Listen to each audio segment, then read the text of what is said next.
Industry Minister François-Philippe Champagne says Canadians should expect to see grocers start to roll out plans to stabilize food prices within days.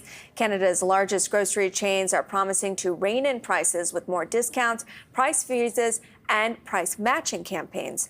And the federal government is establishing a grocery task force to investigate practices such as shrinkflation. Let's bring in Sylvain Charlebois, director at Agri-Food Analytics Lab, part of Dalhousie. You were part, Sylvain, of those initial conversations between the minister and grocery store executives. When you look at what was announced yesterday afternoon, this is the number one question is it going to work? Is it going to work? Yeah, it depends on your perspective, I guess. If you're looking at the future over the long term, I actually do think that the minister's roadmap makes sense. You know, reforming the Competition Act, Bill C-56, totally agree. I think it needs to be change. We need a more authoritative competition bureau. Secondly, the code of conduct. It would have been nice to actually hear from the minister saying that we are accelerating the adoption and implementation of the code. It didn't happen, but still it's part of the strategy. And third, the data hub. Amber, a lot of small companies in the food industry are flying in the dark. So when they're negotiating with Loblaws, for example, they have no idea what's going on with the marketplace. But Loblaws can buy all the data it wants. So that will democratize data access for an industry. So those are, I think, good initiatives.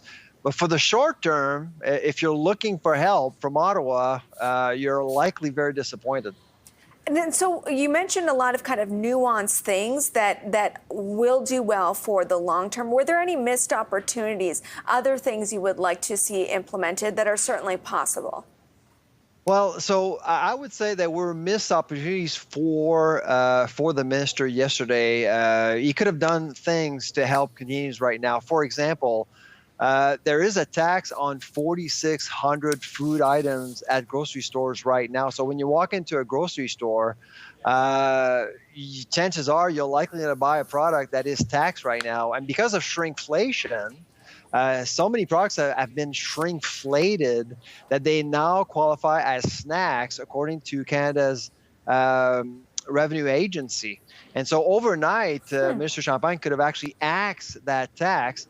And grocers actually give back to Ottawa anywhere between $300 million to $1 billion in taxes. And that money comes from consumers. So he could have actually helped consumers right away. Well, I don't think they want to affect their receipts. They probably just want to affect the grocers' Well, Amber, receipts. to be fair, I mean, with shelter, they did it. They actually axed the GST That's on right. new bills for rental. So why not food? When it comes to the grocers, of course, it's being an investment channel. A lot of people are invested in these grocery stocks. And as a business, is the government, are any of these policies going to impede the way that they do business, the way that they make money?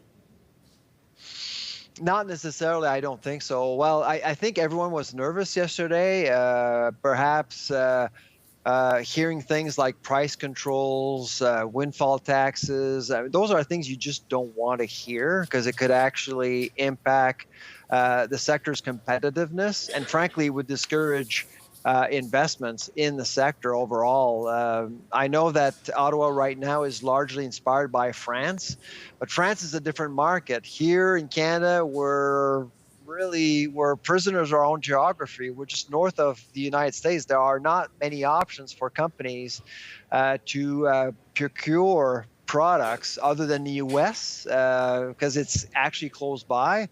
In France, you're surrounded by many other countries. It's much easier if you're Carrefour or Lidl or Aldi. So you have to be careful in terms of what signals you send to the marketplace, especially when we need more competition, not less.